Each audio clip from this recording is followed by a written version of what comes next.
අපි අද කතා කරනවා 11 කියන මේ ස්පෙෂල් නම්බර්ස් 4 ඇයි මේ තරම් විශේෂ වෙන්නේ කියලා. මුලින්ම හිතලා බලන්න. ඔයාලගේ ඔරලෝසුව බලන හැම වෙලාවකම වෙන්න පුළුවන් ටීවී එක වෙන්න පුළුවන්. තව ඔයාලගේ පත්තර මොනවම හරි ඔයාලා දකින විශේෂ මේ අංක දකින්න ලැබෙනවා නම් 3.17 7.42 9.36 වගේ සාමාන්‍ය වෙලාවන් අපිට දිනපතාම පෙනුනත් ඒව විශේෂයෙන් අපේ මතකයේ රැඳෙන්නේ නැහැ. ඉතින් නමුත් ඔයාලගේ 11 ඉලක්කම් 4 එකම ආකාරයෙන් පේනවා. ඒ නිසා අපි ඇහැට මොළයටත් ඒක ඉතා පහසුවෙන් හඳුනා ගන්න පුළුවන්. ඒ වගේම 11 කියන රටාවට මිනිස්සු විසින්ම විවිධ අර්ථ ලබා දීලා තියෙනවා. ඒ නිසා කෙනෙක් එක වතාවක් 11 ගැන අහලා දැනගත්තට පස්සේ ඊළඟ වතාවේ ඒ අංකය දැක්කාම ඔහුගේ අවධානය ඒකට ඉතා ඉක්මනින් යොමු වෙනවා. මෙතනින් තමයි කතාව තවත් රසවත් වෙන්නේ. ඉතින් අපේ මොළය අවට සිදුවන හැම දෙයක්ම සමාන ලෙස මතක තියාගන්නේ නැහැ. අපි වැදගත් කියලා හිතන දේවල් වලට වැඩි අවධානයක් දෙනවා. ඉතින් මේ නිසා ඔයාලට 11 ගැන විශේෂ අවධානයක් ඇති වුණාම ඔබේ මොළය ඒ රටාවට ඉක්මනින් හඳුනා ගන්න පටන් ගන්න පුළුවන්. ඉතින් උදාහරණයක් විදිහට මම කියන්නම් අලුත් වර්ගයේ මොනවා හරිම වාහනයක් වෙන්න පුළුවන් මොනවා හරිම දෙයක් දැක්කට පස්සේ ඔයාලා ඒ ගැන කතා කළා කියලා හිතන්නකෝ. ඊට පස්සේ පාරේ යනකොට ඒ දේ ඔයාට නිතරම පේනවා වගේ දැනෙන්න පුළුවන්. ඇත්තට මේ වාහනයේ ගාන එකපාරටම වැඩි වෙලා නැහැ. මම මේ උදාහරණය හැමදාම තාලින් වීඩියෝ එකක් මම අරගත්තා. ඒකම මම කියන්නම් ඔයාලට මේක තේරුම් ගන්න. ඔයාලගේ අවධානය ඒ වාහනයේ වෙත යොමු වෙලා තියෙනවා. 11 සම්බන්ධයෙන්ුත් මේ වගේ දෙයක් සිදු විය හැකියි. ඔයාලා එක වතාවක් 11 දැකලා පුදුම වුණා. ඊළඟට ඒ ගැන වීඩියෝ එක බැලුවා. ඊට පස්සේ ඔයාට පේන හැම අවස්ථාවකදීම වැඩි වශයෙන් මතක තියාගන්න පටන් ගත්තා. නමුත් ඔයාලා 10:53 දැක්ක අවස්ථාව සමහර විට ඒක ඔබට මතකවත් නැහැ. ඉතින් මේ වගේ තමයි ඔයාලා පාඩම් කරද්දී මොනවා හරිම දෙයක් ඒ දේ නිතර මතක් කරනවා නම් ඒක ඔයාලගේ මොළේ අනිවාර්යෙන් රැඳෙනවා. අන්න ඒ වගේ තමයි දැන් මෙතන තවත් වැදගත් දෙයක් තියෙනවා. අපේ ජීවිතයේ හම්බු සිදුවීම් දිනපතා සිද්ධ වෙනවා.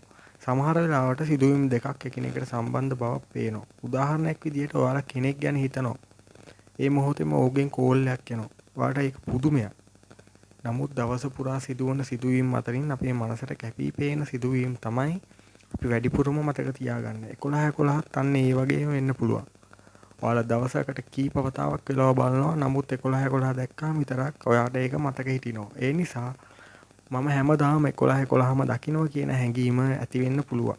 හැබැයි 11 ගැන කතා කරනකොට විද්‍යාත්මක පැත්ත විතරක් කතා කරන්න බෑ. මොකද ලෝකේ බොහෝ දෙනෙක් 11ට ආධ්‍යාත්මික අර්ථ ලබා දීලා තියෙනවා. සමහරව 11 කියන අරුත් ආලම්බයක සංකේතයක් කියලා විශ්වාස කරනවා. තවත් අය කියන්නේ ඔයාගේ සිතුවිලි සහ අරමුණු ගැන අවධානය යොමු කරන්න කියලා මතක් කිරීමක් වගේ මේ අංකය සලකන්න පුළුවන් කියලා. ඉතින් ඒ වගේම 11 දැක්කාම ප්‍රාර්ථනාවක් කිරීමත් ලෝකයේ ජනප්‍රිය විශ්වාසයක්. නමුත් මෙතනදී අපි පැහැදිලිව මතක තියාගන්න ඕන දෙයක් තියෙනවා. මේක විද්‍යාත්මකව තහවුරු කර සත්‍යයක් නෙවෙයි. ඒවා පුද්ගලික විශ්වාස සංස්කෘතික අදහස් සහ අර්ථකථන මතම පදනම් වෙන්න පුළුවන්. ඒ නිසා 11 දැක්කාම අනිවාර්යෙන් විශ්වයෙන් පණිවිඩයක් ලැබුණා කියලා කියන්න බෑ.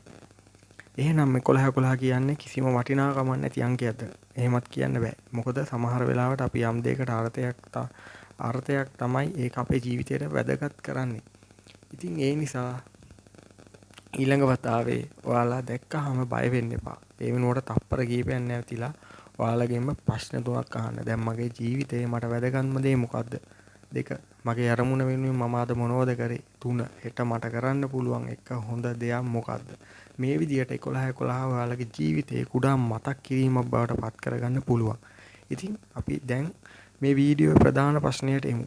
සමහර විට ඒකට එකම පිළිතුරක් නැහැ. ඒක හම්බයක් වෙන්න පුළුවන්. ඔයාලගේ දායනික පුරුද්දන් නිසා වෙන්න පුළුවන්. ඔයාගේ මොලේ රටා හඳුන ගන්න ආකාරය නිසා වෙන්න පුළුවන්. නැත්නම් ඔයා ඒකට ආධ්‍යාත්මික අර්ථයක් ලබා දෙන්න පුළුවන්. හැබැයි වැදගත්ම ස්පෙෂල්ම දේ තමයි 11 ඔබේ අනාගතය ගැන තීරණය කරන අංකයක් කියලා හිතන්න එපා. ඔයාලගේ අනාගතය තීරණය කරන්නේ ඔබේ තීරණ සහ ක්‍රියා සහ උත්සාහයන් මත. සමහර විට ඔබ මේ වීඩියෝ බලන අතරතුරේ කොහේදිම හරි දැන් 11 දැකලත් ඇති. එහෙම වුණොත් ඒ මොහොත මතක තියාගන්න. ඒක අද්භූත බලයක් කියලා හිතන්න අවශ්‍ය නැහැ. ඒ වෙනුවට ඔබේ ජීවිතය ගැන හිතන්න ලැබෙන අවස්ථාවක් කරගන්න. මොකද සමහර වෙලාවට අපිට ජීවිතය වෙනස් කරන්න අවශ්‍ය වෙන ලොකු පණිවිඩයක් අවශ්‍ය නැහැ. කුඩා මතක් කිරීමක් පවා ප්‍රමාණවත් දෙන්න පුළුවන්. ඉතින් ඔයාලට නිතරම 11 පේනවද? එහෙනම් පල්ලෙහෙන් කමෙන්ට් එකක් දාගෙන යන්න. ඔයාට 11 පළමුවෙන්ම දැනුනේ කොයි අවස්ථාවේද කියලාත් අපිත් එක්ක බෙදා ගන්න. මේ වගේම ලෝකයේ තියෙන අභිරහස් සහ පුදුම කුතුහලය දනවන කතා ගැන දැනගන්න අපේ channel එක subscribe කරලා තියාගන්න. මතක තියාගන්න 11 කියන්නේ අංක 4ක් විතරක් නෙවෙයි වෙන්න පුළුවන්. නමුත් ඒ අංක 4 ඔබ මොහොතකට නවත්තලා ඔබේ ජීවිතය ගැන හිතන්න පෙළඹුවොත් ඒක ඔබට වටිනා මතක් කිරීමක් වෙන්න පුළුවන්. ඊළඟ වීඩියෝවෙන් තවත් පුදුම සහගත රහසක් සමගින් නැවත හම්බෙමු.